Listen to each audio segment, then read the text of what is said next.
It's okay.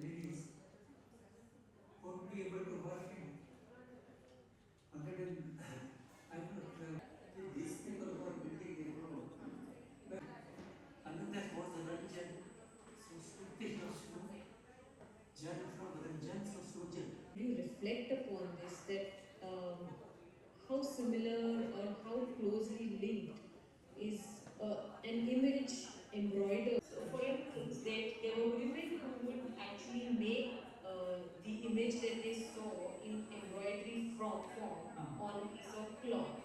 And you were right there clicking images. You are clicking that as a photograph. And did you have any parallels or similarities or some thought that ran in your mind regarding the relevance or correlation of the two? No. We had one critic, Satish Sharma. He's called Roti Grapher.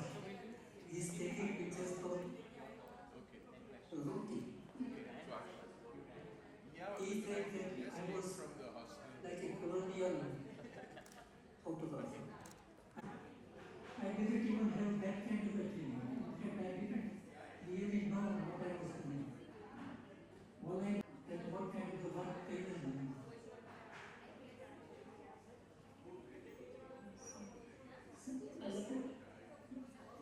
I often find it very confusing.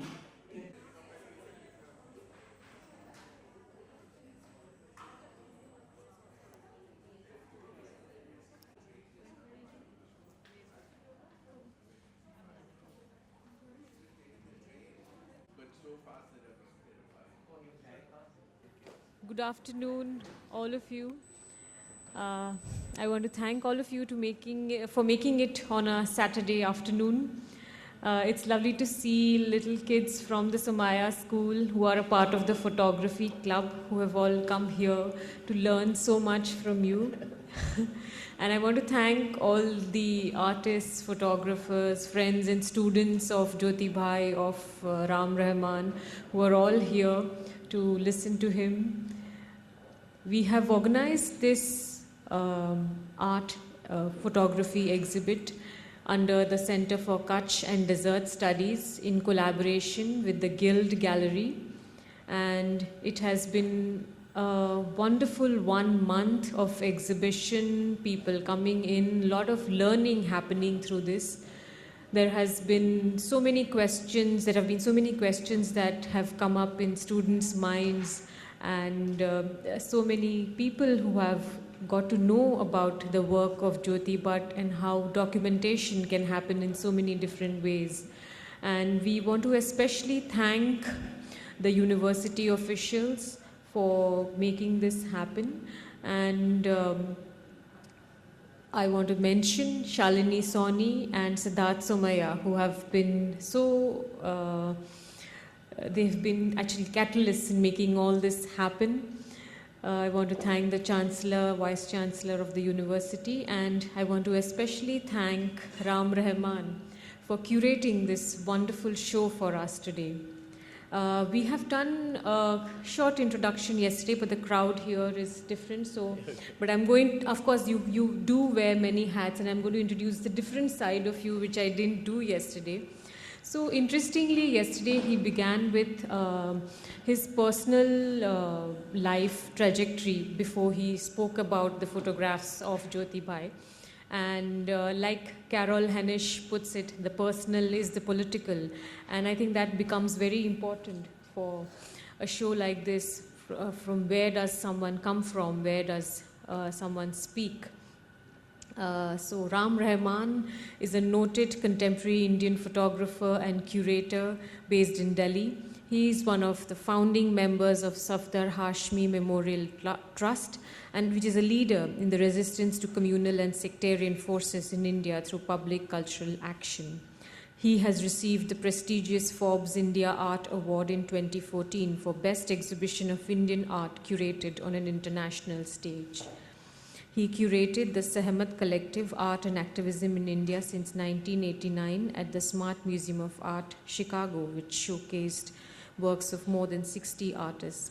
To talk about the books that he has written, Sunil Jana, the photographs from 1940 to 1960, the Sehmat Collective, Art and Activism in India since 1989, and Defending Hussain in the Public Sphere, the Sehmat Experience, Essays in Barefoot Across the Nation, M.F. Hussain and the Idea of India. So this is just the tip of the iceberg of a man that is standing here. And with that, I want to introduce you and welcome you here at the Somaiya Vidyavihar University. Thank you, Yamini. You didn't introduce yourself. Yamini teaches here and is a poet and is the head of the Kachchh program. Again, thanks to the university, Somaiya University, which for me has been a fantastic surprise to come and see. This is an area of Bombay I had never visited before and did not know about the university, and was very impressed yesterday with going to visit various departments and also the students, and also their response last night. Thanks to Siddharth Somaiya and Shalini Soni from the Guild, who provoked me to come to Baroda and sit down with Jyoti Bhai and put this show together. Yesterday was a more concentrated discussion on Jyoti Bhai's work. Today, I've been told I have an hour and a half. I already cut down my 6-hour lectures, but I'll have to go through them very, very quickly. These photo history lectures were done over 3 days prior in previous avatars. But without wasting time, I'll start. I do want to begin by saying why history. I feel it's very important for any of us to know our history on a very broad scale, to know political history, social history, and art history or architecture history.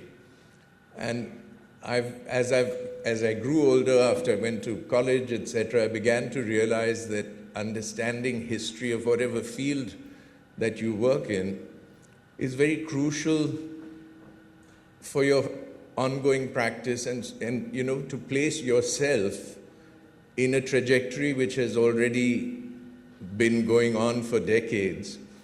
And it's very enriching to understand what has happened in the past, because in some ways you don't necessarily need to repeat it, but you can also learn from experiences of the past, particularly of, you know, why certain work was done at the time that it was done.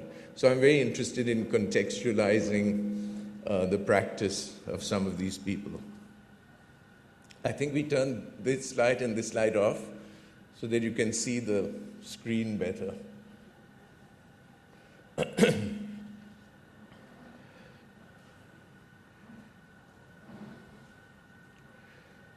Tomorrow is our 76th Republic Day. And today I would like to celebrate that with all of you. Hello, these lights also, I think.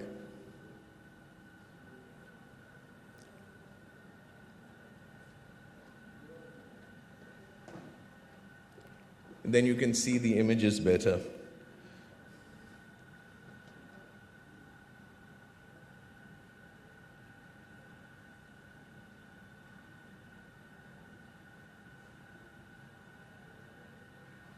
Yep, you can't find the switch. Ah, good. And one more this side? Good, good. Okay. So, for Republic Day, a photograph I took at the Shaheen Bagh protests in Delhi against the CAA many years ago. I think this was end of 2015. And this was very much about the Constitution. And you young people know or should know that what is the significance of the 26th of January? It was that day in 1950, 76 years ago, that we adopted the Constitution of India. And that Constitution has been the bedrock for all our progress ever since, with human rights, with the right of law, and the right of freedom of expression, which is very important. So, Jai Hind, as we start. I'm going to have to rush through this pretty quickly. Keep an eye on the time. I'm going to show you a lot of work which is not very well known and not seen by a lot of people, and not much of which is not in the public realm. The other thing I'd like to tell you is that many of the photographers, almost all, that I'm going to show you and talk to you about are people that I actually knew myself. And that's part of how this history developed. This is one of them. This was Sunil Jana, who came from Assam but was lived in Calcutta. He was a young member of the Communist Party Student Federation in the 1930s, when the Communist Party had been banned by the British. So it was not, publicly, you couldn't acknowledge that you were a member of the party at that time.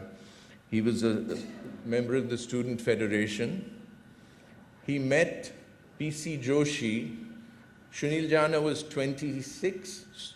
P.C. Joshi was the head of the Communist Party, also underground, and he was 32 years old. So these are very young people at that time.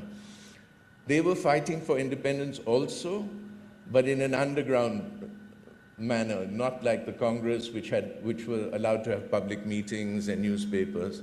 This is one of the very early pictures that Sunil Jana made, and what was amazing about this man was his photography was his political action. He became a member of the Communist Party, but his work in the party was his photography. So he was not like a photojournalist coming from outside and documenting events that were going on. He was working from the inside of a political formation. This is a very early picture that he did in 1939 of Jawaharlal Nehru in his house in Allahabad.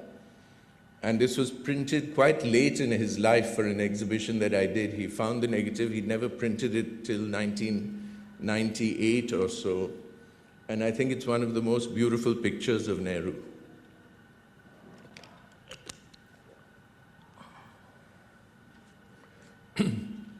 Jana became very famous for his documentation of the Bengal famine.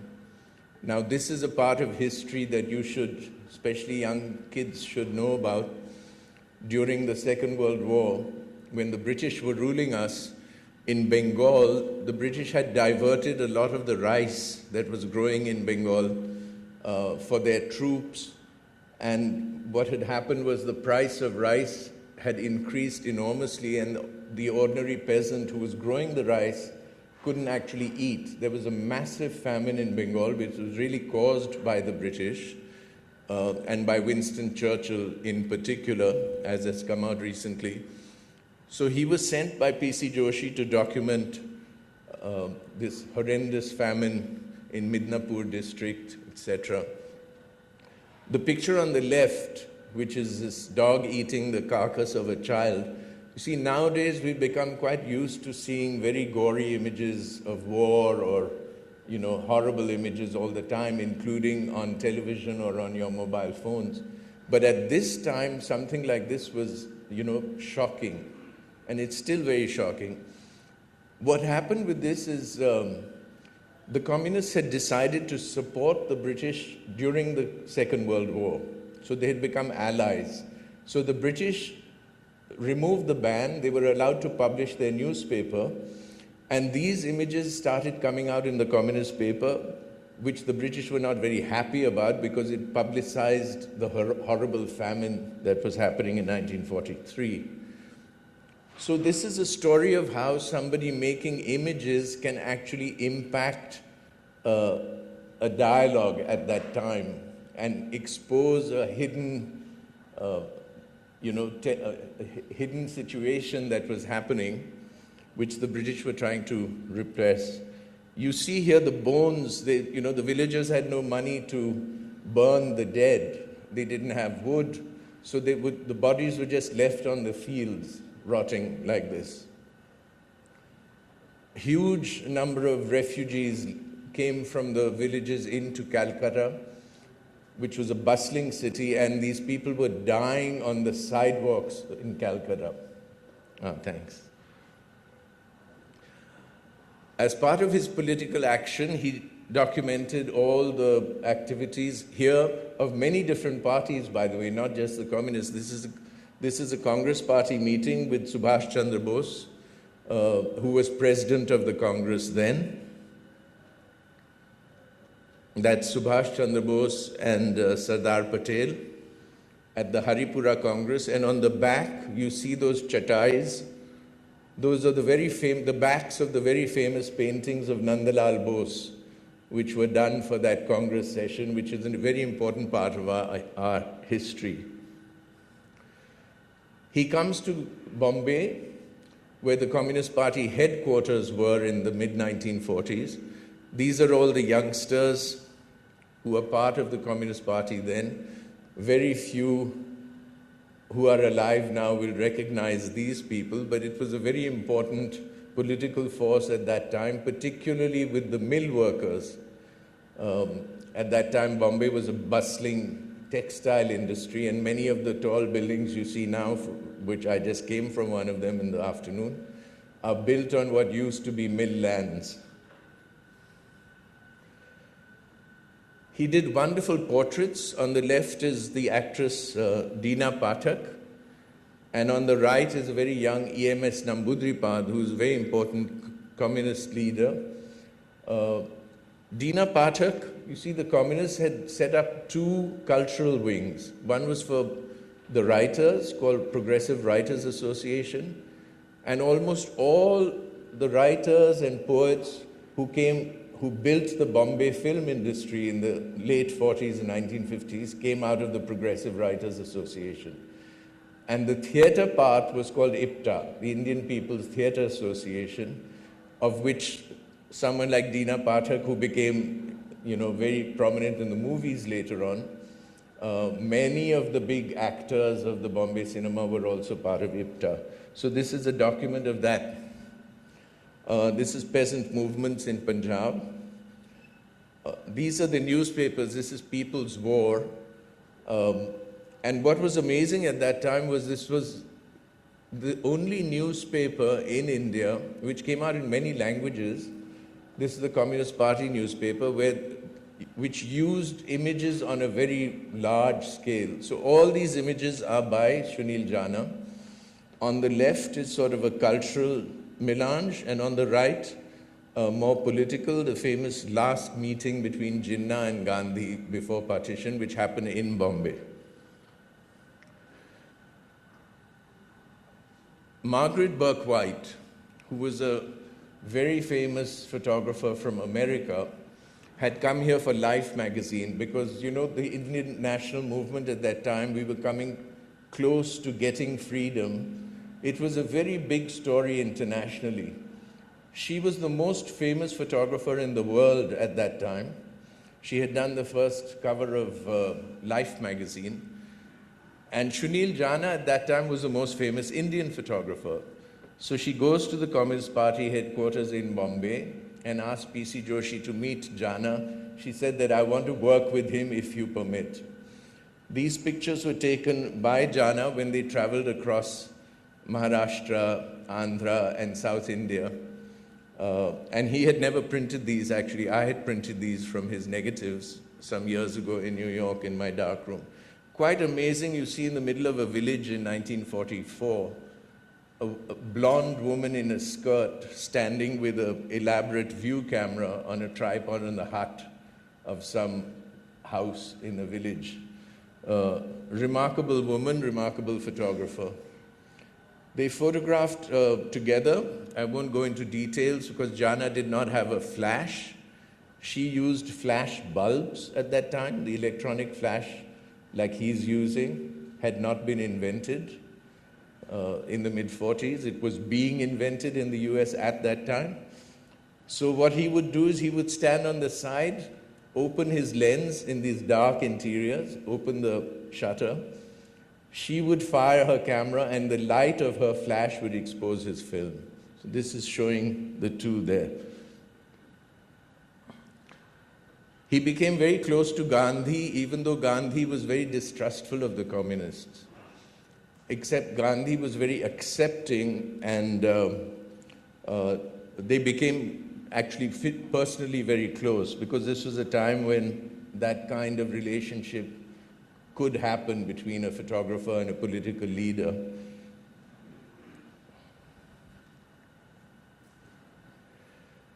This specifically relates to Bombay, the very famous explosion of the troop ship in the harbor of Bombay. And Jana has the only photograph of the explosion. He happened to be on the roof of a building in South Bombay, teaching somebody how to use a camera. And suddenly this thing blew up behind him, and he turned around and he made one image, which is this. It's a historic image. This was during the Second World War. I think it was 1944, the Erskine. And in the Mazagon docks, you'll find pieces of the ships as memorial if you go down there. These are pictures of the naval mutiny, which was actually the last kind of big, decisive event for the British. They remembered the 1857 uprising with what they called the mutiny against them in North India. This was naval officers and other sailors who mutinied against the British in the harbor in Bombay. They were joined on the ground in Bombay city by citizens, and the British shot the people who were protesting in Bombay. It was a terrible massacre. This is 1946. This is after this, the British could no longer remain in India. This was the last breath. And Jana is the only one who jumped over the wall of the hospital and documented the dead bodies. These are the only documents of that historic moment. Portraits of political figures, that's Vijay Lakshmi Pandit, Nehru's sister. That's Rajaji on the right. Beautiful formal portraits. He did, informal political meetings, formal portraits. Ram Manohar Lohia on the left, Jayaprakash Narayan on the right. These are all when these politicians were very young, and they're all very much part of our later important political histories. On the left is P.C. Joshi's wife, Kalpana Joshi. She was Bengali and a legendary figure in Bengal. She was very young. She was 17 years old when she was part of the Chittagong Armory raid. These were young rebels who physically attacked the British army in Bengal, in Chittagong, and they actually raided the armories, killed British soldiers and Indian soldiers who were working for the British, stole arms and ammunitions, and went into the jungles in Chittagong. Film was made recently, I think starring Abhishek Bachchan, on this history. She was sent to the Andamans. She was not killed. Many of them were killed by the British in actual physical battles at the time. She was sent to the Andamans, and the Congress Party and Gandhi and Rabindranath Tagore appealed to the British that as she was a woman that she be released. So she was released, and she ended up marrying P.C. Joshi and became a communist. That, of course, is Indira Gandhi on the right. he leaves the Communist Party in the end, right at 1947. There's a debate about what the communists should do when independence happens. He goes back to Calcutta, and now he's finally had to earn a living. He was living in the commune over here in Bombay, the communist commune, and they only got a little bit of, they had food, they had a place to stay, they got a little stipend for rum and cigarettes. So now he goes back to Calcutta and becomes an industrial photographer. The new industry is booming in the first decade of independence. Tata factories are already there in Bihar and Jamshedpur, but all the new industry, jute, coal mines are coming up. So he manages to make a living. It does amazing industrial photographs. So this is the new India. His pictures of the 40 are the last decade of the independence struggle, and this is the first decade of the building of the new India. So it's an amazing, epic document. By chance, actually through my grandmother, he becomes a dance photographer in Calcutta also. And on the left is my mother, a very unusual photograph of Bharatanatyam. No photographer would make a dance picture like that now, with this kind of cropping. On the right is the very famous dancer, Shanta Rao from Bangalore, from Kerala and Bangalore. And then later, started in his communist days, he was photographing peasantry and the tribals all over India. This is actually in Bastar, at the time when, the tribals were less infiltrated, they were more innocent, they were living the lives that they had lived for centuries. And he ended up making a huge and extensive document. Unfortunately, these are the regions now which are filled with the Maoist rebellions and a lot of violence. So this culture that he documented has completely vanished.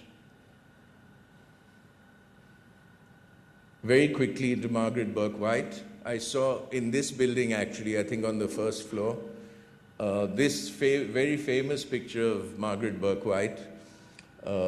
She had been in India in 1944. She came back in 47 when independence happened, and she was here when Gandhi was killed in 1948. This is a famous picture she did of Gandhi in Maharashtra. And I told you she used the flash bulb, except Gandhi hated the flash. And he said that you're driving me crazy. You can take pictures, but don't use the flash. And she had a very hard time because the sun was coming through the window in the back. But this picture has become one of the most iconic photographs of Gandhiji.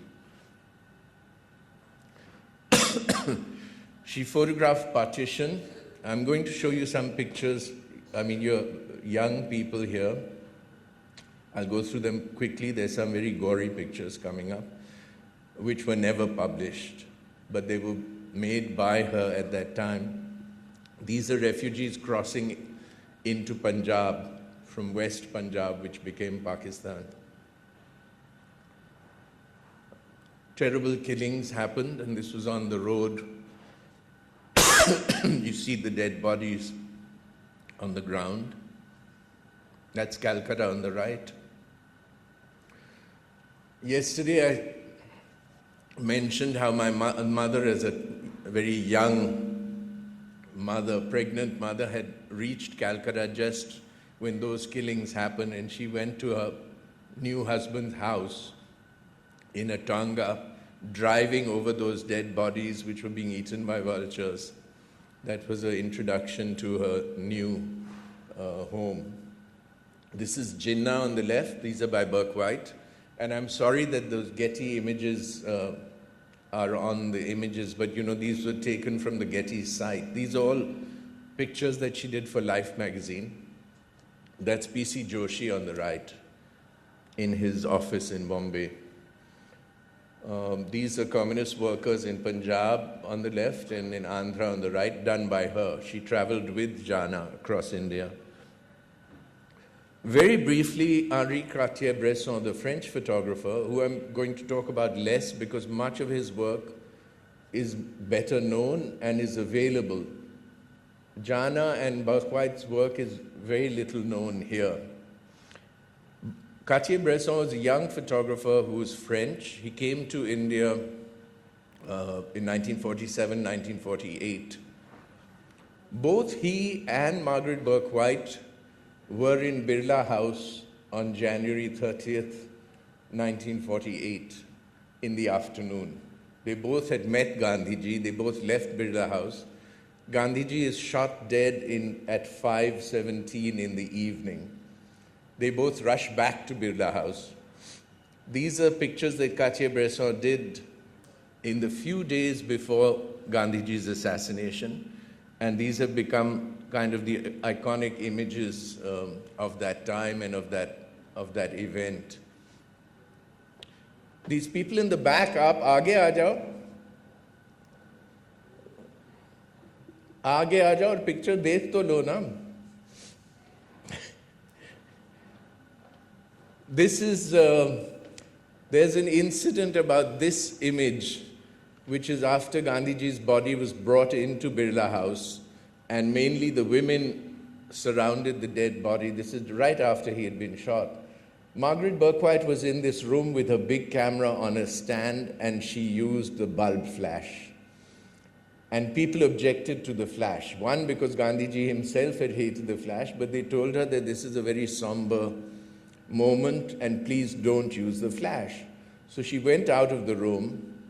Cartier-Bresson was sitting there, and at that time he was the only photographer who was using a small 35mm handheld camera, like some of you, if you use Canons or Nikons now, it was that format of camera, of course with film at that time. He had high-speed black and white film. So he's sitting there quietly, using the light which is in the room, making pictures, pretty indiscreet. She comes back and fires another bulb flash, and she gets beaten up and thrown out of the room by these women. Extreme left, you'll see Nayantara Sehgal peeping out from behind, from that lady. It's the only person who, in this photograph, who is still alive. I think she's now 95 years old and lives in Dehradun. But these are iconic pictures that Cartier-Bresson had made, and they came out in Life magazine. This picture has an interesting story. This was actually made in Cartier-Bresson's camera, but it was not made by him. The Dalits or lower castes at that time. Both of them were very involved in the classical arts. They had both studied in Mysore with Veena Doraswamy Iyengar, etc., as fellow students in the Maharaja College, which was very famous in Mysore.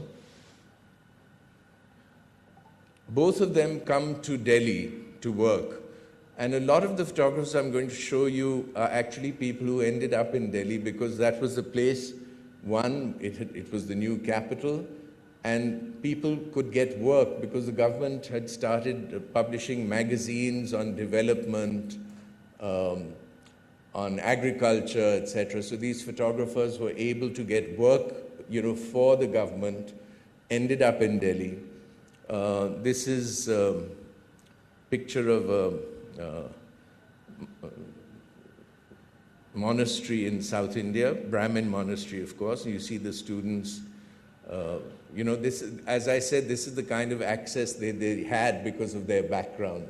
And that's one of the things I'm very interested in, is how the background, like, say, someone like Jana, who came out of a lefty, upper-class family in Bengal, ends up, being a communist, and how that influences how he sees India and how he makes work. And this is very different. That's R.K. Narayan on the left, and I don't know if you young people, very few people read R.K. Narayan now, but he was a very prominent writer in English, and very close to this family. He was also from Mysore. Wonderful, wonderful novels. I think maybe the best known film that was made on his novel was The Guide with Devanand and Wahida Rahman. So that actually should be accessible more easily. And on the right is Satyajit Ray, the film director, and this is an early picture in the 1940s in his living room, because over the years that living room got filled with more and more and more books and, less and less space for that chair. So this is an early picture of Satyajit Ray. A very early picture on the left of a postman. This is like late 20s, early 30s in Mysore. And on the right, Brahmin getting his head shaved for a ritual. Both the brothers photographed the politics in India. This is Nehru at a later stage. You can see his face is a little, got puffed up. And Mrs. Gandhi, Indira at that time. And on the left is C.V. Raman, the great scientist. This is in Bangalore. C.V. Raman was one of our first Nobel Prize winners for discovering what was called the Raman effect. He was a physicist and set up the Indian Institute of Science in Bangalore. On the right is Maharani Gayatri Devi from Rajasthan. Mrs. Gandhi had taken away the privileges of the royal families at that time in the mid-60s, later 60s, and the royals suddenly decided that the only way they could survive was to enter the political arena. So this is the first time that she starts fighting for a Lok Sabha seat. This is the brother T.S. Nagarajan, and I inserted my picture with him. He passed away a few years ago in Bangalore. This is, this shows you the family background of, very orthodox Brahmin background that they came out of. This is the family picture. Nagarajan got very interested in the 60s in documenting old houses, particularly in Tamil Nadu, Kerala, areas of Maharashtra, Goa, Karnataka. And these were done with a 35mm camera, a small camera. That's the picture of his wife being attacked by monkeys in a temple, and she screamed at him that, why are you taking a picture? Why are you not, chasing the monkeys away? You're more interested in making the photograph.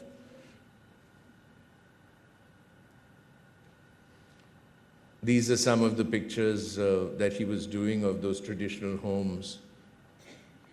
And this is a later picture again of T.S. Nagarajan. T.S. Nagarajan, I'm saying, of R.K. Narayan, the writer. So this is really very much a picture that's Sharda Prasad on the left, who also came out of Mysore. Sharda Prasad was a journalist who became an advisor to many prime ministers, very close to where he was very close to the Congress party. I don't think he was a member of the Congress party.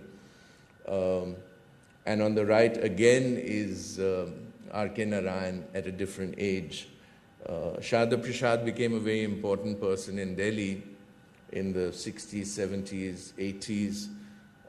And even I worked with him when I did the Indira Gandhi Memorial Museum in the 80s in Delhi, towards the end of his career. S. Paul, who came from Punjab and happens to be the older brother of Raghu Rai. Raghu Rai, many of you, well, the older people here would know, the young kids probably not. He was a photographer who worked for the Indian Express. And he was actually the mentor of his brother Raghu Rai, who became more famous and sort of a much bigger public figure. Again, Paul was somebody I was quite close to. He was quite a character. He had, he was sort of cantankerous. And there was this rivalry between him and his brother. They were basically estranged. They no longer spoke to each other. So there was this strange. If you were friends with one, you couldn't be friends with the other. You know, it was like a situation almost like a divorce. And Paul was a very humanist photographer. He loved ordinary life and ordinary images of ordinary people. He had a very light touch to his photography and a sense of humor. This is, you don't see the Red Fort like that anymore, with people who were dyeing saris or, you know, bolts of cloth. This would have been in the early 60s. Little pictures of life like this. This actually happens to be a bench designed in the zoo, designed by my father. My father, who was an architect, had designed the Delhi Zoo in the early to mid-60s. And this is a complicated concrete bench which you're seeing from one side, but it had a sort of cantilever. And it's funny that I found this picture of this family. It's a lovely picture of father, mother, and this kind of posture in public you'd only get in India, or maybe in other parts of Asia. But, you know, we are experts at this wonderful casual physicalness.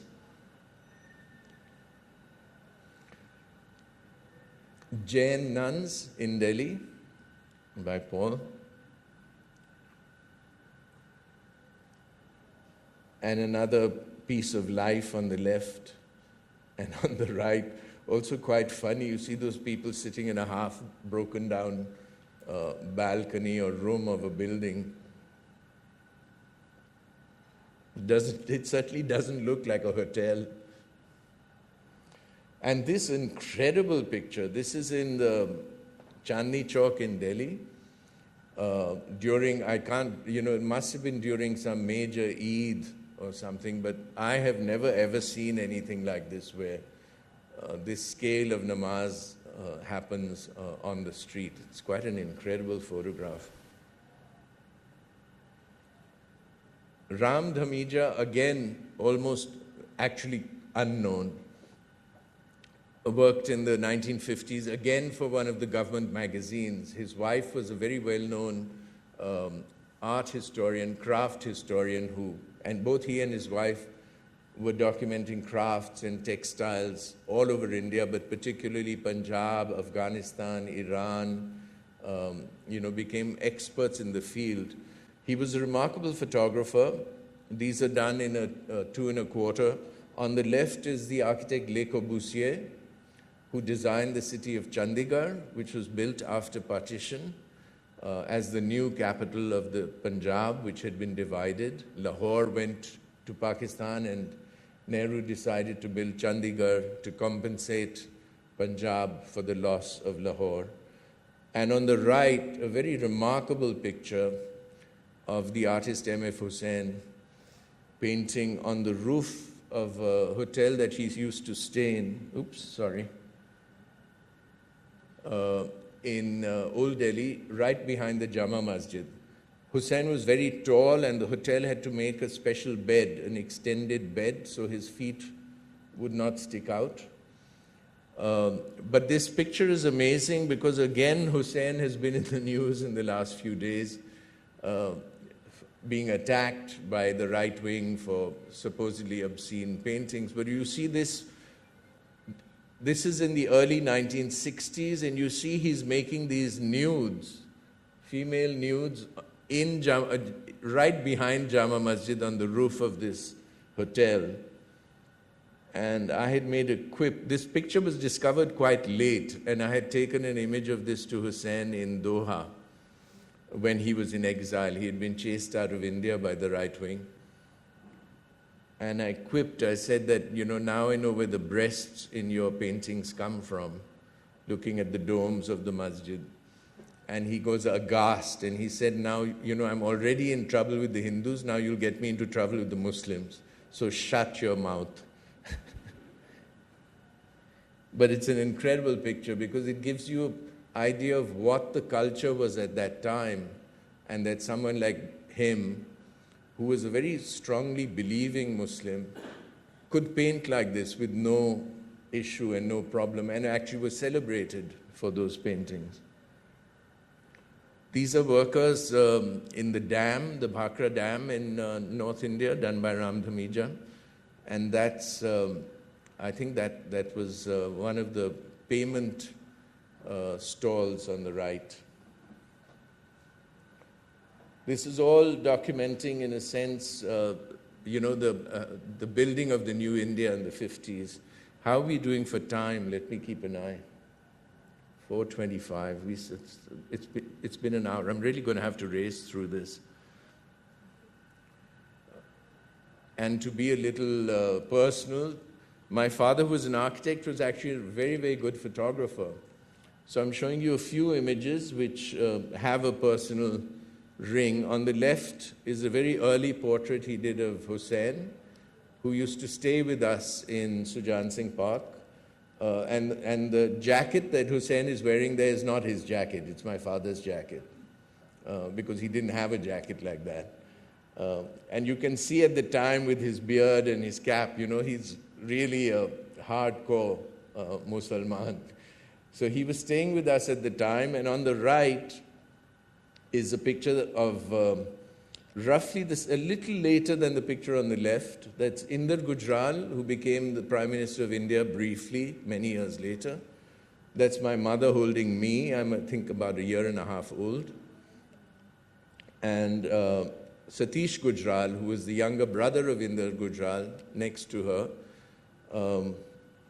Next to him is M.F. Hussain, the tall man, and next to him is Charles Fabry, who was an art critic.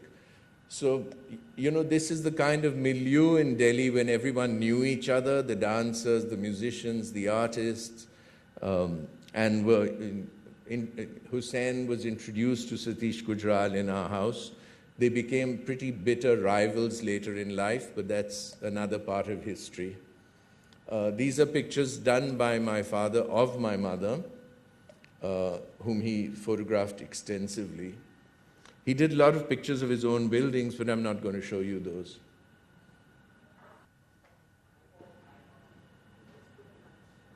Hello? Okay, it's come back.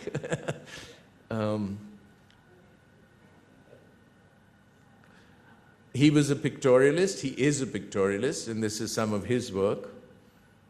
Rush through this. This is the very eminent art historian Geeta Kapoor, who was a student in modern school and modeled for O.P. Sharma. And this is the kind of very experimental photography that he was doing and that he did. Very different from press photography or commercial or architectural photography. And that's a very sizzling picture of Geeta Kapoor on the right.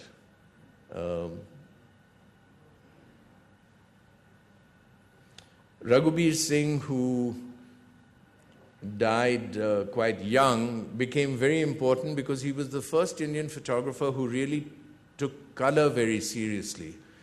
And he believed, and the reason that he was able to do that was because he had married in France. His wife was French. So he had one foot outside India. He got work with the National Geographic, who supplied him with Kodachrome film, and they would process all his film in Washington. So this, the whole reason he was able to really work seriously in color is because he had that connection. And this was from the 70s onwards. And Raghubir starts out as a photojournalist, but then gets very influenced by American street photography, becomes very close to photographers in New York, and gets influenced by their aesthetic. And for instance, this picture, which is Bombay again, this is Victoria Terminus, as it was called then. Very unusual picture because, it's being shot through this sort of mosquito fruit net. It's in a way a very postmodern picture. It's not looking at the big building in its pristine form. Street photographs, very lively. This is, I think, This is in Banaras. But you look at the action that's happening, the tea, the drinking, the water, the people in the back. These are lively. He's also one of the photographers who starts photographing the middle class. And this is in a house in Bombay. And you see the kind of story it has. There's the old maid probably bringing in the bed linen from the bedroom. And here are these, young ladies of the family. So there's a whole class story in an image like this. And also you see the house, the greeting cards. Gosh, rush through. This is a party in a home also in Bombay. This is the house of architect Charles Correa. Very different kind of interior, but again a cultural document of a moment where you have Hollywood actresses, you have Chairman Mao, and Raghubir ended up later in life doing a very interesting project on the ambassador car. And this is actually both history and cultural document, because the ambassador car was made as a desi, it was make in India, if you want to call it, of the days in the 50s. It was the workhorse all over India, and it was sort of an awkward car, a heavy car, which lasted for many years. And he used to rent ambassador taxis when he was doing his assignments around India, and it became a subject. It became a way of looking at India through the ambassador. And here you have, the charpai and the ambassador, two sort of iconic objects of Indian life at that point of time. Here too, you have the bus, the ambassador, and the cycle with the tiffin. And then, more conceptual pictures where he's using bits of the car to dissect the image that you're seeing. These are not the normal photographic, well-composed images. They're more off the cuff and sort of lyrical, but in a modernist vision.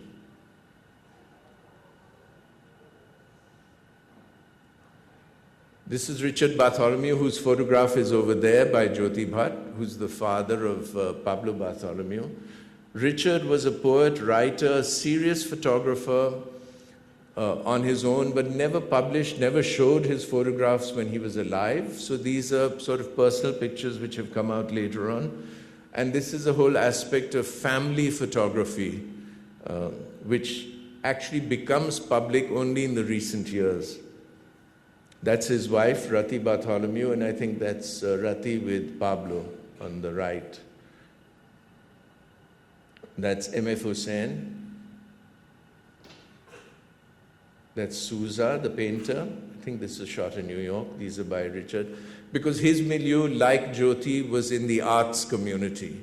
So you'll have family pictures and friends. These artists are all friends. That's Pablo on the left with Richard's enlarger. And Raghu Rai, still around, probably one of the most famous photographers in India. But I think one of his most interesting and major works for me was this whole document he did of Indira Gandhi, starting when she becomes Prime Minister in 1966, and then later on during the emergency, after the emergency when she's arrested, when she comes back at the next election, and then when she gets assassinated. And it's an amazing, intimate document because he had an access to Indira at that time. He was a photographer for The Statesman initially.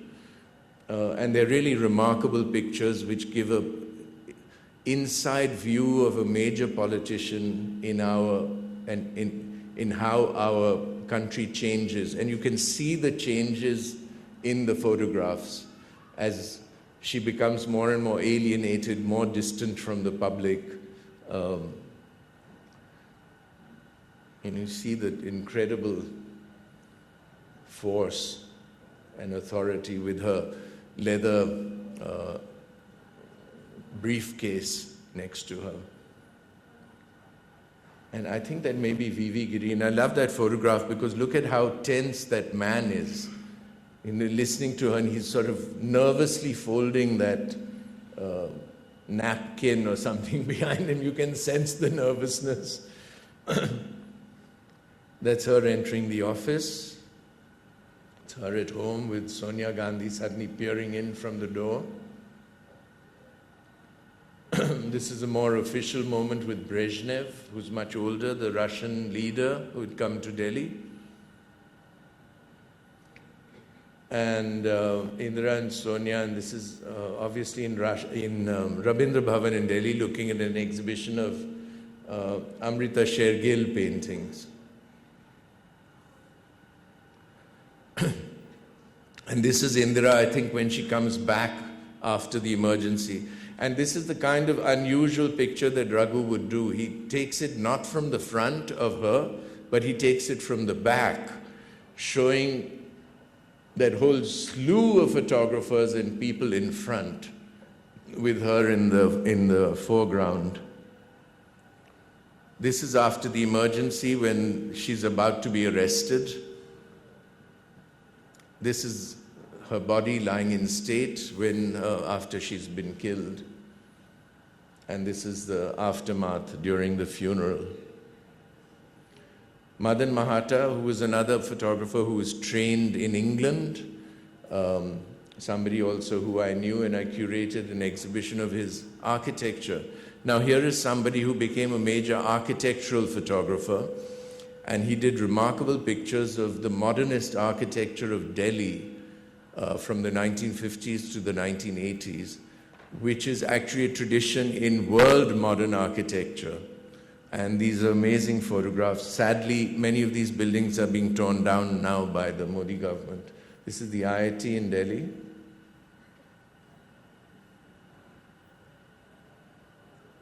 This is the home of Kanvinde, the architect. This is a building by Kanvinde under construction, remarkable structure, the Gandhi Bhavan in IIT. Sri Ram Center, Mandi House, Theatre. Okay, quickly, Sunil Gupta, showing you somebody who's using photography in a personal activist way. Sunil Gupta is a gay man who realized he was gay very young in life, initially lived in Delhi, then moved to Canada with his family, and studied photography in Canada and in New York. And in New York, these pictures, which have come out more recently, are pictures he made of the street life in the gay area of New York, Christopher Street. So for him, Sunil Gupta, his photography was an activist act. He was asserting his own identity as a gay man through the photographs that he made. So this is a very different way of looking at photographs or making photographs. This is in Delhi. Then he starts making work in London, which is relating to his family and himself, which were collages at that time.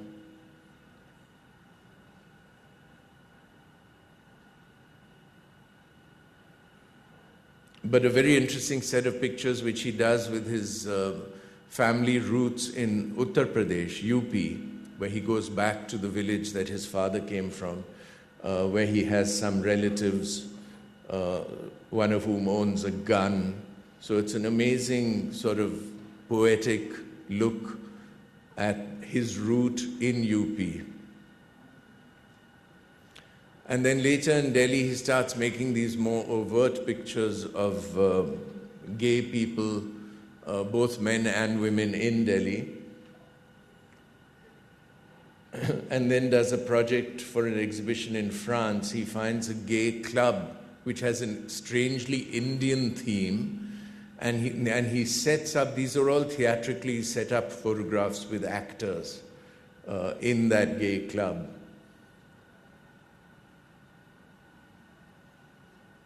So this is somebody who did, used his photography to assert his own identity and make a space. He has a very big show up now at the Chennai Photo Fest in Madras, in Chennai, which just opened.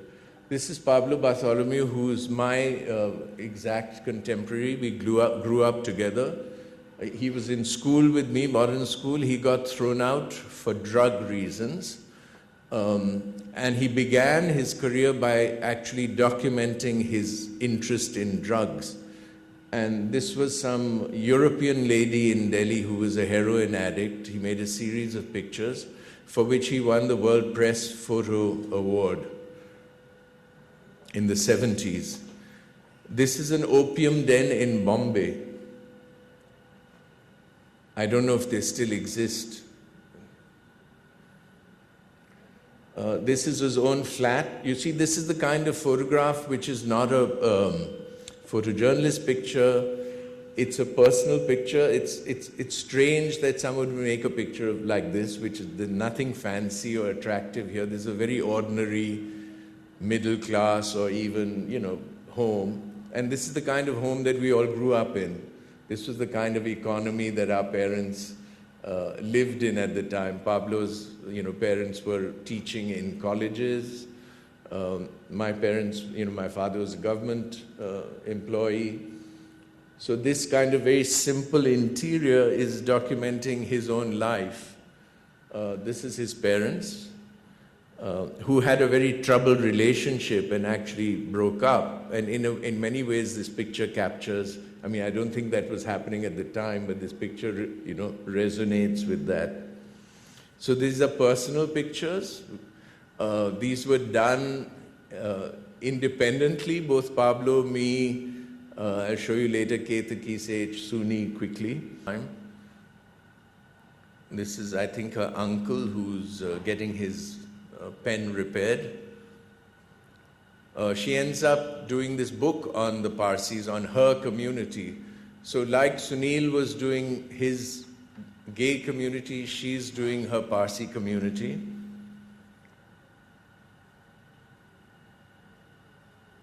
Very quickly, that's my pictures, it's Raghubir Singh.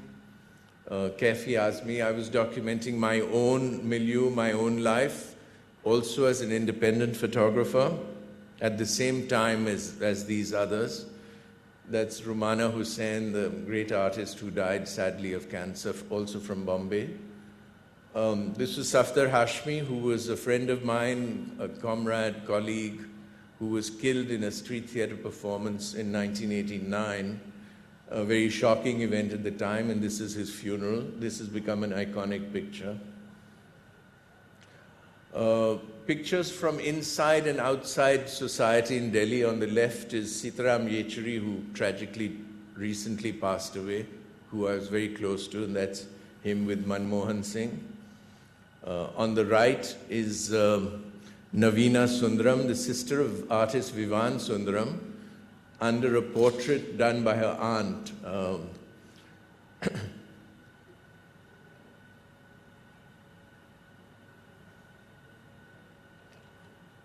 She looks like her aunt. This is a costume party in Delhi where this is part of the sort of theater of Delhi politics. These are people dressed as politicians in a costume party. And then later on, what I've been doing is photographing very differently. I've been photographing the protests of peasants, the anti-CAA protests in Jamia and Shaheen Bagh. This was the Ghazipur one-year-long peasant protests. And more recently, in a work that Shalini showed, which is looking at architecture as site of destruction over different periods of my life in a sort of personal way. Show you details. This is a sort of, this is the kind of work I'm putting together, including my posters.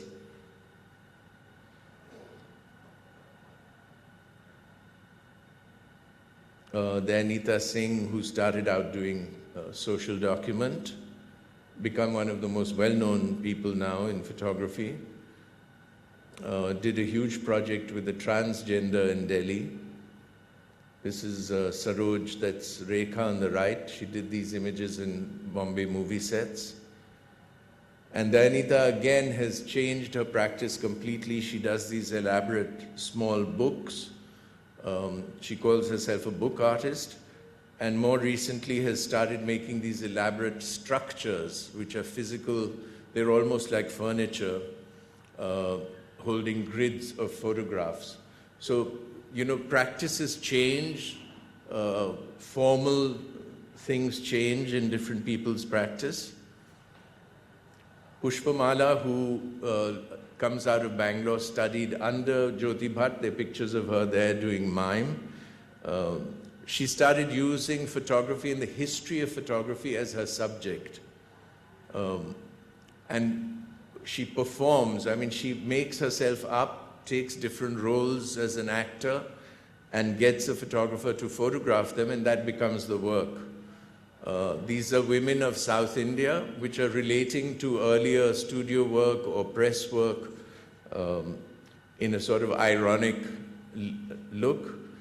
But for me, one of the most interesting projects she did with J.H. Thakkar, who I showed you before.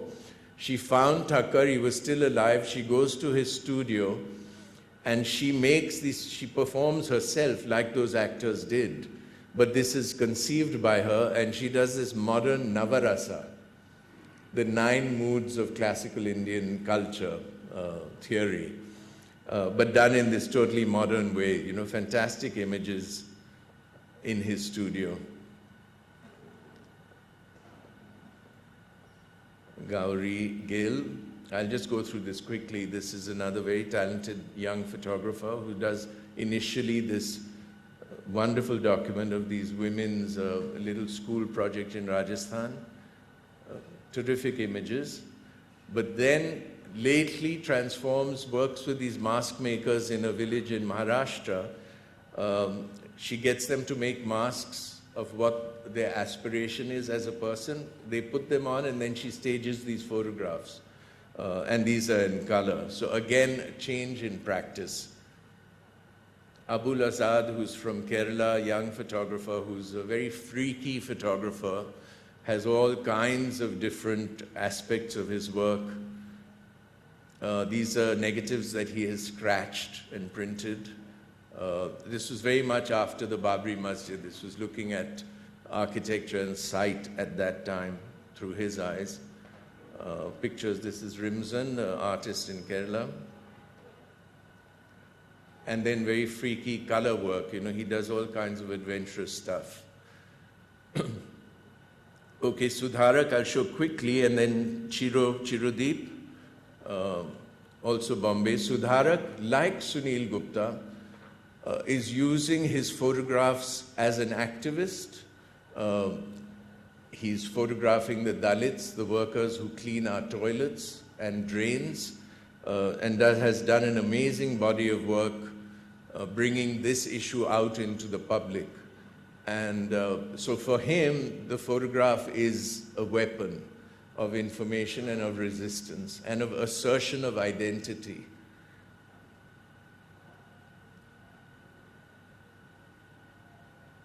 Many of these are shot in Bombay. He's Bombay-based. And Chiro, I'll probably end with this. This is Chirodeep Chowdhury, is also a Bombay photographer. Bengali, started by doing his document of his own village in Bengal. Beautiful pictures. But then makes a project of photographing the commuters on the trains in Bombay, and does a wonderful series of pictures sitting across or standing across from commuters. Very different pictures, but very powerful. Did great exhibitions of this work. And I'll end with Saurabh Hura, who starts, the youngest photographer who's become a star just now. Started out doing social documentary work for NGOs, etc., like this. But then very quickly starts making personal pictures. This is his mother, who was a schizophrenic. So he begins to internalize his practice.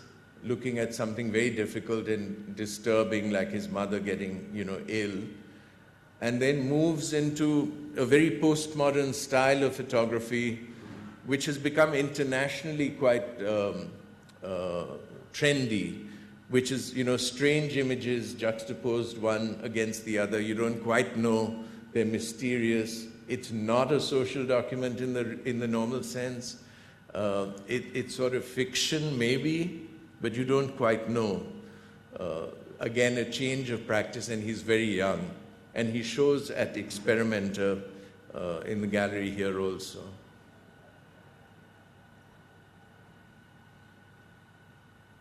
And that's his exhibition in New York, where he has also started painting now, untrained as an artist, but he's painting on these packing boxes, etc. Okay, that's it. I'm trying to keep.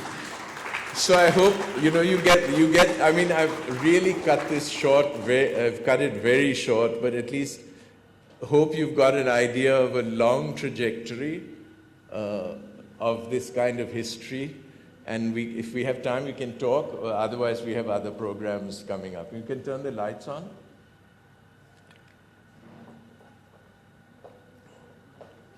Someday you come and attend the 4-day version of this with many, many more images and many more photographers. I've left a lot of people out.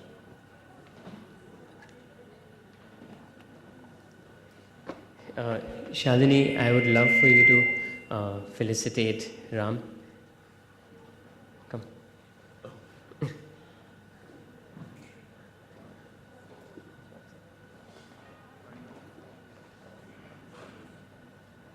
There's a shawl.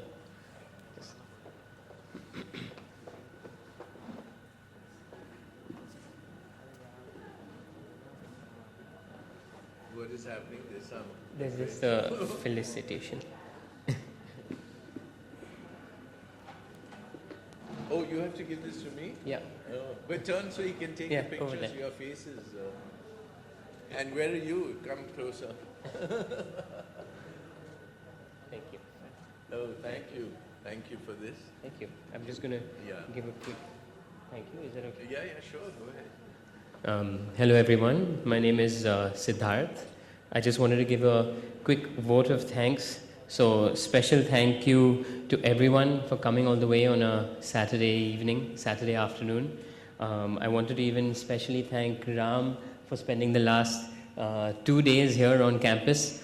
Yesterday with our students and today with all of you all and students from our photo club at the Somaiya School. Wanted to thank Yamini. This is the first project we've done together, and Yamini made sure all the programming was on point, especially Kachchh Day, where we spoke about Kachchh food, Kachchh textiles, Kachchh jewelry, and Kachchh traditions at large. For those of you who don't know, Yamini is the Assistant Director of the Center of Kachchh and Desert Studies under the School of Civilisation, which is led by Padma Shri Dr. Ganesh Devi. Very, very special thank you to Shalini for making this happen and having a show which is we asked her to come up to speak, but she said she doesn't speak, so I'm not going to put her in the hot seat. But thank you for making this show a show that is educative, a show that hopefully transforms the children that see it. So just for context, Somaiya, my uncle, his dream is to build 100 libraries across Kachchh, free libraries for children. Shalini has dedicated 20% to commission of the show that will be donated towards building these free libraries. Thank you for your dedication towards the cause of education, even in this situation, in this instance.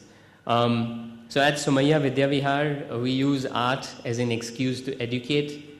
So when we were thinking of programming, we wanted to make sure the focus remained on that.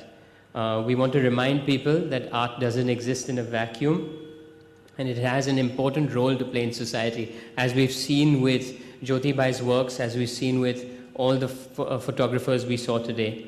Ultimately, art cannot sit on walls. Art has to talk to us and not at us. And in the last 2 weeks, we've had around 1,000 kids from the ages of 5 to the 12th grade come and see the works. And if you go around the show, you'll see questions posed to them at their eye level so that the works speak to them. We've also had, other than daily programming with our school children, we've also had a Kachchh day, which Yamini so beautifully organized, where we spoke about Kachchh traditions, as I said. Last 2 days, Ram spent the day talking to our kids from our media department and design school. 80 kids who were very excited, and at the end were taking selfies with Ram and then interviewing him to post on their channels. Today we have children from our photo club, and ultimately this is about audience building, and kids have to have access to knowledge and build sensitivity towards our visual culture, and through that our history. I said this last week, but I just want to give you a really wonderful example of what happened around 8-9 days ago. Sanskriti and I were sitting here, and this kid from the 12th standard, Sai Sharika, was looking at the show, and she seemed very moved. And she comes up to us on her own and said, who's organized this show? It's so good. I'm so happy, and this is one of the most powerful shows I've seen. She's just talking to us about the show, and then she said, I want to show you one work. And then she took us to this photo of Jyoti Bhai's where the person is playing the flute. And she said, I can hear him play. And I thought that's so powerful, because it's probably been 80 years since that photo was taken. And it's almost like time, has just connected these two people 80 years apart. And it reminded me of a quote by Albert Einstein where he said, we physicists know that the past, present, and future is but a stubbornly persistent illusion. And I think that sort of represents art today at some level, where you see that the past is not a static relic, but it informs our today and informs our future as well. My uncle, grandfather, great-grandfather all speak about this all the time, where they say how our heritage should enrich our tomorrow and how beautifully past, present, and future can enhance each other harmoniously. Although the past may remain dormant, I think knowledge and exposure with talks like this is that shot of coffee that wakes it up and enriches our today and tomorrow. I really hope you guys get the chance to look around and hear whispers of our past through Jyoti Bhai's works. And while you look around, we have students from the Somaiya School of Music and Kachchh Somaiya College of Arts and Commerce, specifically Man and his team, will be serenading us so that we're thrown into a Kachchh mahal. And if you close your eyes and open your eyes maybe a little bit, see the works, you sort of transport us to the land that Jyoti Bhai has so beautifully captured, and then you can enjoy some Kachchh music, Kachchh food, which we've organized as well. So I hope you'll enjoy the rest of the evening. Thank you so much. अच्छा, यहाँ बैठे बहुत से जन गुजराती नहीं हैं, वो हमें बहुत भली बात ही पता है। तो आज हम ये जो पूरी टीम जो आप देख रहे हो, आज ये पूरी टीम आपको गुजरात में कच्छ के सफ़र पे लेके जाएगी। साथ में बीच में काठियावाड़ भी आएगा, साथ में बीच में हमारा सौराष्ट्र भी आएगा, लेकिन जो हमारी कच्छी भाषा है, जो हमारी कच्छी बोली की मिठास है, वो आप सबको यहाँ देखने मिलेगी। मैं यहाँ देख पा रहा हूँ ज़्यादातर छोटे जो बच्चे स्कूल के जो आए हैं स्टूडेंट्स, उनके लिए तो ये ज़्यादा अच्छा है अपनी भाषा को पहचानना, अपनी मातृभाषा को पहचानना, अपने देश के बारे में। हम लोग गुजराती में गाँव को देश बोलते हैं।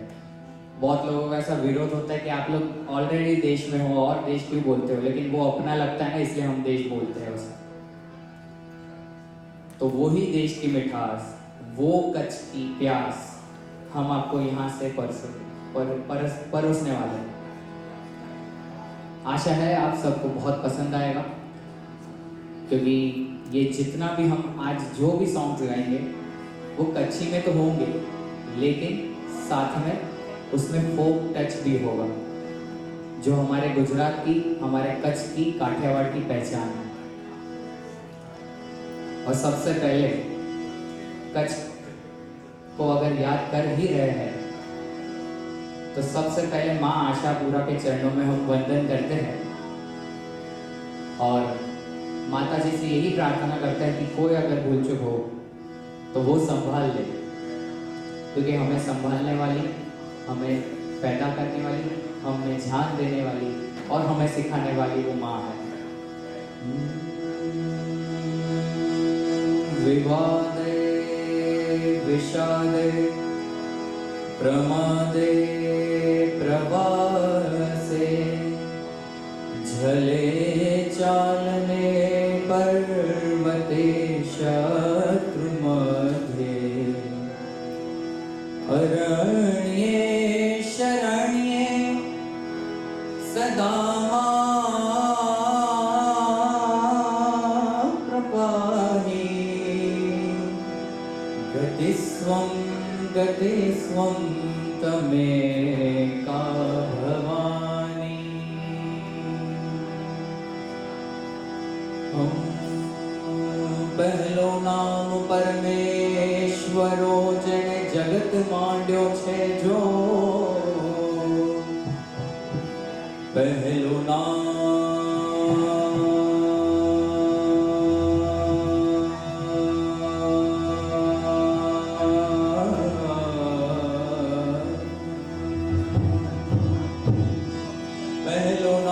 परमेश्वरो जने जगत मांड्यो छे जो, नर जे मूर्ख समझे नहीं, मारो हरि करे सो हो।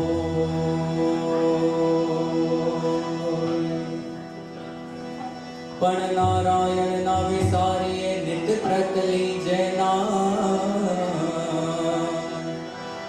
झोला भे मनुष्य जन्म कीजिए उत्तम काम।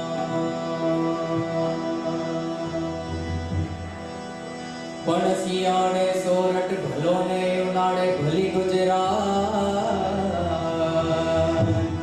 आ तो बरसे तो मुझो वागड़ भलो अने मारो कछड़ो बारे मास मारो, है मारो कछड़ो बारे मास।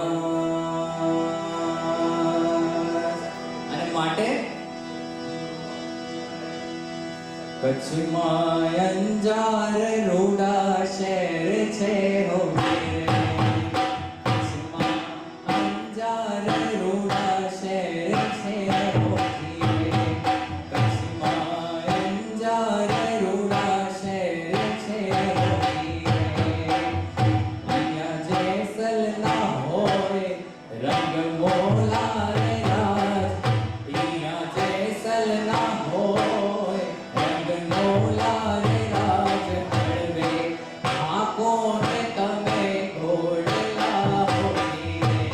कच्छ मारे जारे रोड़ा, कच्छ जारे रोड़ा, कच्छ जारे रोड़ा शहर छे होई रे। અને જેવા કચ્છને યાદ કરતા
અને એવા કચ્છની વાત હોય ત્યારે એ મણિયારો એ જ્યારે મણિયારણમાં કહેતો હોય ત્યારે કેવું લાગે?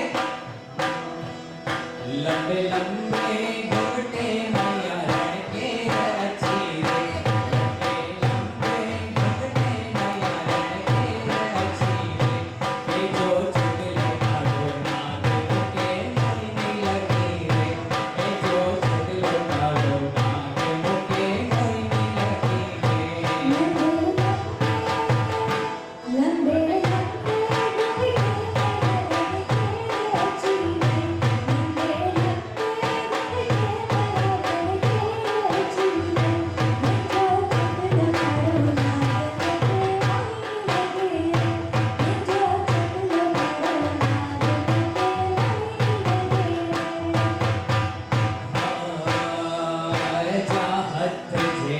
ચૂડલા મૂકે હથ કે ખભે, જા હાથ જેડા ચૂડલા મૂકે હથ કે ખભે, માથે મોતી જો શણગાર મૂકે મોઈની લગી રે, એ માથે મોતી જો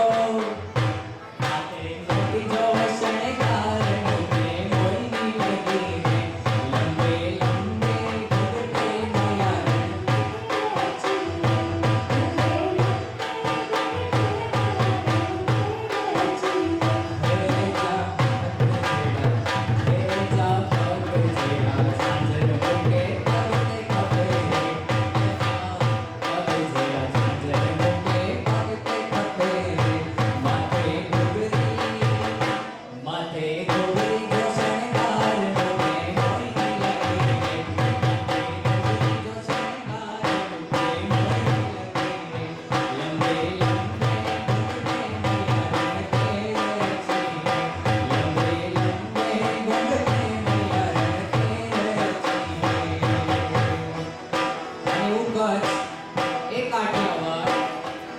આપણું મલક કહેવાય છે. માટે આપણા મલકના માયાળુ માનવી, આપણા મલકના ભાઈ મીઠોના માનવી, માયા મેલીને ગયા, માયા મેલીને ગયા, માયા મેલીને ગયા, સાસુ મારા મેરવા, હાલો ને આપણા લગ્નમાં, હાલો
કચ્છને યાદ કરવું હોય ત્યારે કે કચ્છડો યાદ કર્યા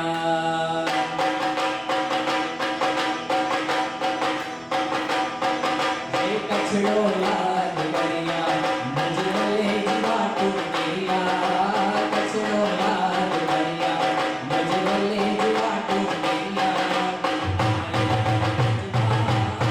कचड़ो याद करिया जले मजवा कचड़ो याद करिया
यहाँ जो भी नॉन गुजराती है उनको समझे वैसा कि हमारे गुजरात की मिट्टी की बात है और हमारे गुजरात के काम की बात है, तो मोर बनी तो गाना चाहिए।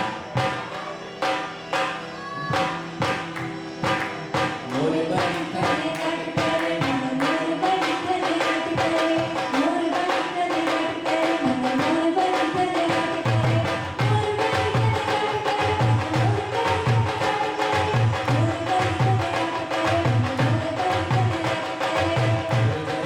मोर बनी करे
Thank you so much, sir.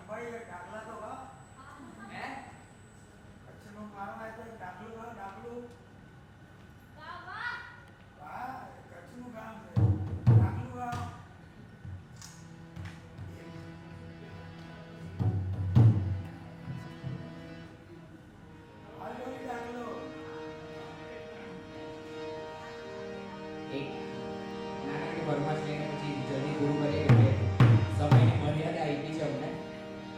ભાઈ લાસ્ટ મહિના પૂરું કરીએ છે.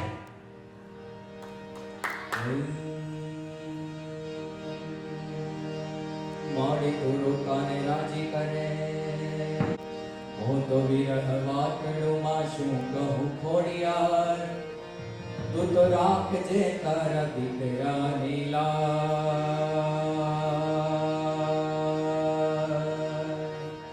પણ મારી કુળની દેવી તુને વિનવો હું વારંવાર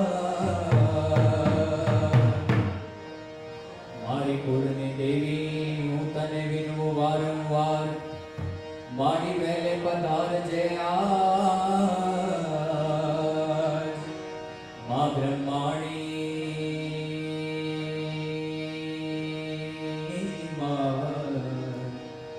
મા બ્રહ્માણી તુને વિનવું તું તો આવજે તારા દીકરાની કાજ માડી આવજે તારા દીકરાની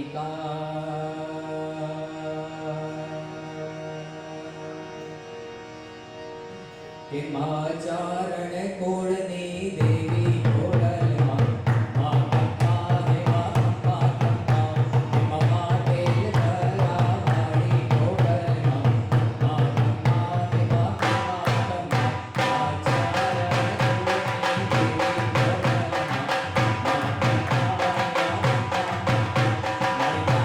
મા કંપા મારી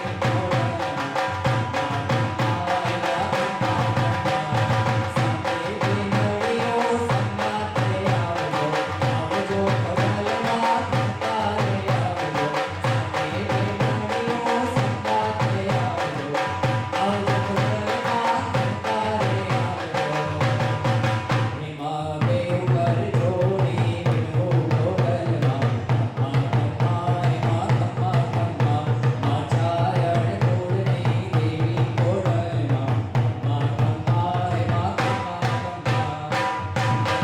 તેલ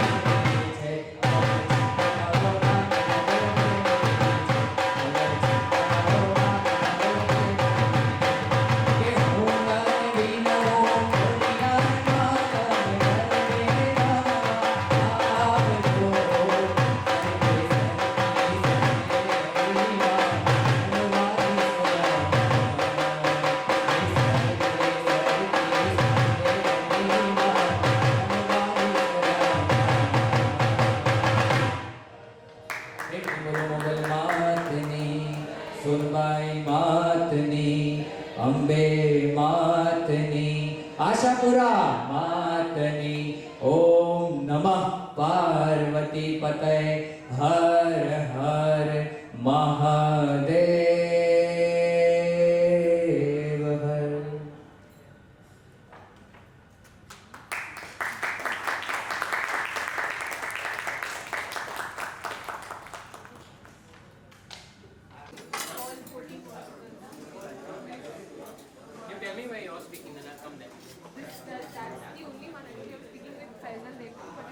and then almost all her next day, so we had to cancel and go back to see her.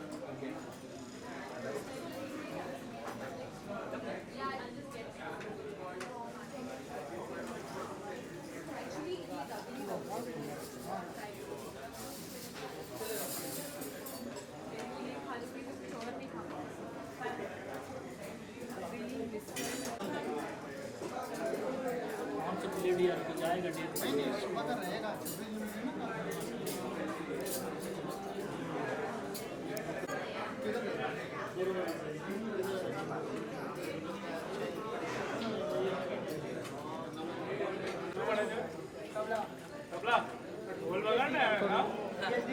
બહુ મજા કેટલા વર્ષ બીસમાં પીએચ છે હા પણ બીસમાં ઓલરેડી એટલે પીએચડી કઈ રીતે કરે ગ્રેજ્યુએશન હા પીએચડી કરશે કરીશ કરશે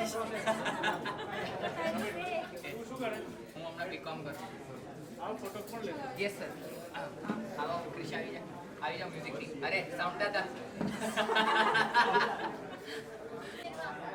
ઉત્તરાખંડ ઉચ્ચ પાસે અંજો લેને પેલો પ્રાગમલ ખબર કોણ આવ્યું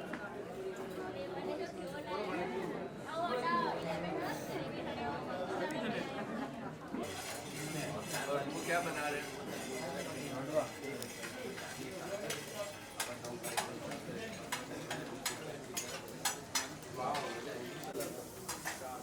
इसके ऊपर क्या लगाना?